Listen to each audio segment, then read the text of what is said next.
In the month of May, BYD increased their vehicle sales versus the same month last year by 251%.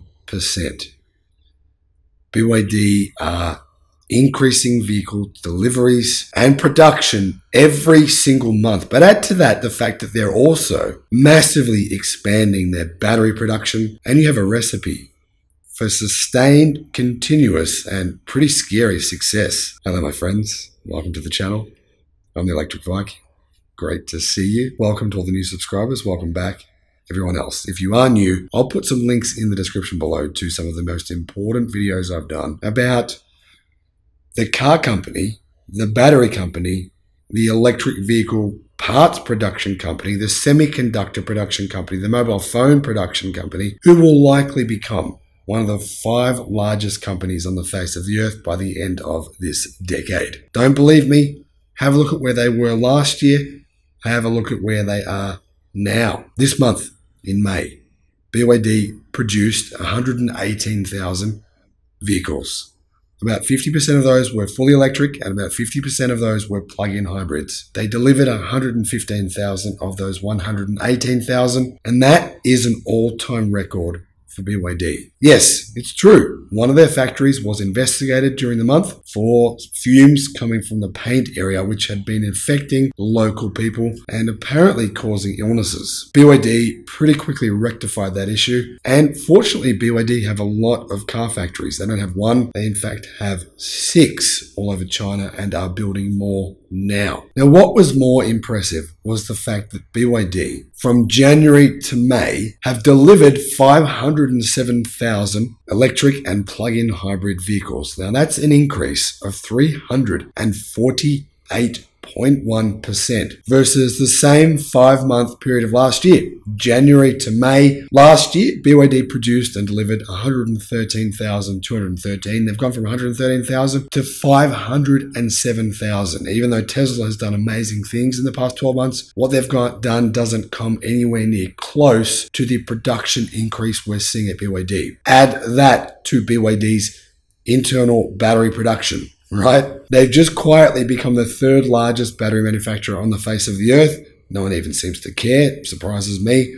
But anyway, BYD's total installed power and battery capacity in May, in other words, the amount of batteries they manufactured and actually shipped into cars or into energy storage, was 6.2 gigawatt hours. That's up 148% from 1 year ago. So far this year, BYD has actually manufactured 27.2 gigawatt hours of batteries. That is a hell of a lot more than what they did last year. However, right now, BYD is building a factory which will be able to produce 100 gigawatt hours of batteries per year. That factory will be complete by the end of this year. BYD has already leapfrogged Volkswagen this year, and it's become the 2nd largest manufacturer in the world of electric cars. BYD said in April, when it announced its March sales delivery figures, that it has stopped production of internal combustion engine vehicles in January of this year. And they're aiming on delivering more than 1.5 million electric and plug-in hybrid vehicles this year. They also said they're planning on delivering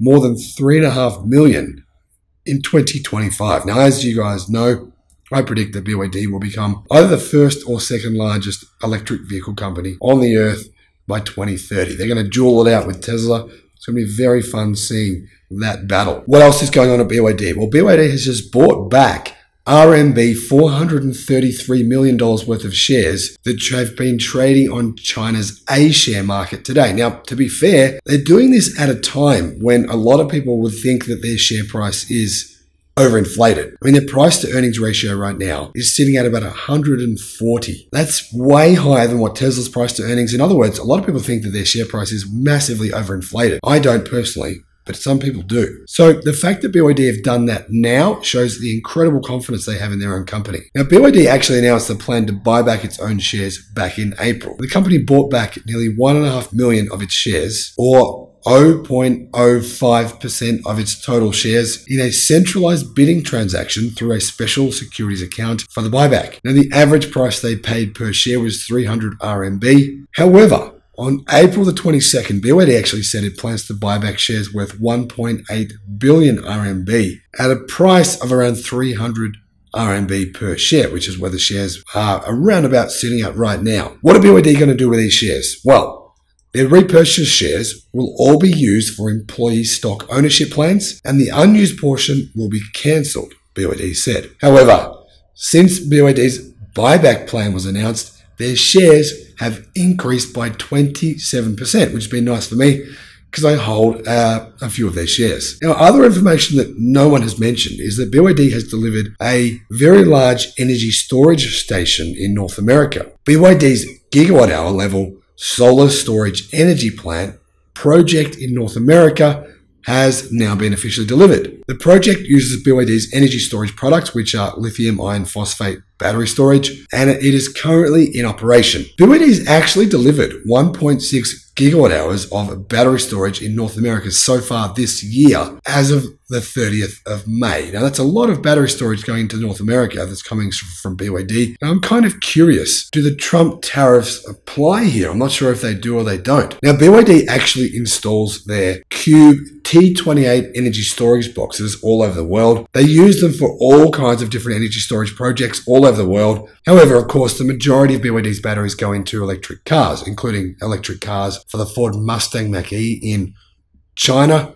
Also for the new Toyota Corolla that BYD make. They manufacture the car and the battery packs for that vehicle, and that vehicle will be out of the market soon. And of course, they also go into BYD's electric cars and their plug-in hybrids. Now, in other news on the electric car market in China, GAC Aon. This company is seriously going places. Now, let's have a look at their car sales this month. Well, the month of May. In May last year, right?